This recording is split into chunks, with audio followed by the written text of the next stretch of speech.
Vodite li evidenciju koliko su se površine sa urbanim zelenilom smanjile u proteklih 10 godina zbog izgradnje stambeno-poslovnih objekata? Sekretarijat za planiranje prostora i održivi razvoj glavnog grada u kontinuitetu kroz različite projekte vodi evidenciju u kakvom je stanju urbano zelenilo u glavnom gradu. Ne možemo vam se precizno reći koliko je u prethodnih 10 godina se površina urbanog zelenila smanjila zbog izgradnje konkretno stambeno-poslovnih i poslovnih objekata. Međutim, ono što možemo reći je da je samo u prethodnoj godini naše preduzeće Zelenilo uredilo oko 100.000 kvadrata zelenih površina na teritoriji glavnog grada. Na primjer, u periodu od 2018. do 2021. godine oko 140.000 kvadrata. Da li smatrate da je potrebna veća zastupljenost urbanog zelenila u detaljnim urbanističkim planovima? Apsolutno da smatramo. Znači, pored toga što je Podgorica važi za jedan od zelenijih gradova u Evropi, svakako da kroz detaljne, prije svega kroz prostorno urbanistički plan, a onda i kroz detaljne urbanističke planove treba nastojati da se što više sačuva to urbano zelenilo kako bi se stvorio jedan lijep balans i jedan prostor, adekvatan urbani prostor za život i boravak ljudi u glavnom gradu.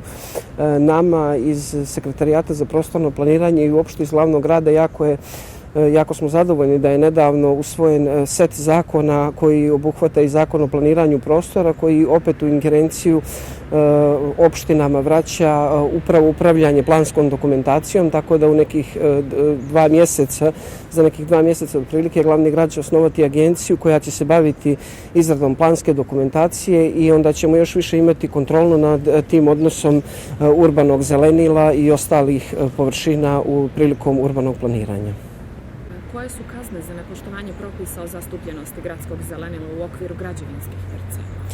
Kazne su propisane Zakonom o planiranju prostora i izgradnji objekata kao i lokalnim odlukama koje uređuju ovu oblast. To su različite novčane kazne koje zavise od toga da li je u pitanju fizičko lice ili privredni subjekt, a također kazne mogu biti i u vidu kompenzacije, znači da ukoliko na određenoj teritoriji, odnosno na određenom prostoru određeno fizičko lice ili odnosno na građevinskom zemljištu ukloni urbano zelenilo, da je u obavezi da isto postavi na nekoj, odnosno recipročno količinu zelenila postavi na nekoj drugoj površini javnoj u glavnom gradu.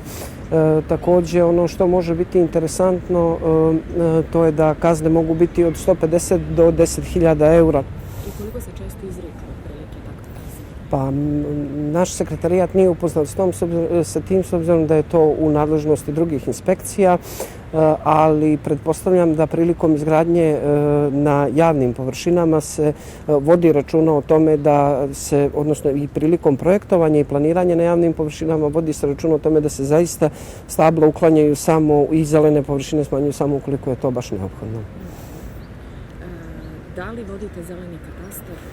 Vodimo 2022. godine formiran je zeleni katastar glavnog grada koji broji 150 hektara ukupno površine svih javnih površina u gradu. To je jedan veoma značajan dokument kako za gradske službe, za naš sekretarijat, za preduzeće Zelenilo, za službu glavnog gradskog arhitekta i za druge službe. On je također dostupan i građanima i značajan je i za njih s obzirom da imamo kompletne biljne vrste koje se nalaze u glavnom gradu po tome sa njihovim latinskim nazivima, da li su to listopadi, četinari, žbunari.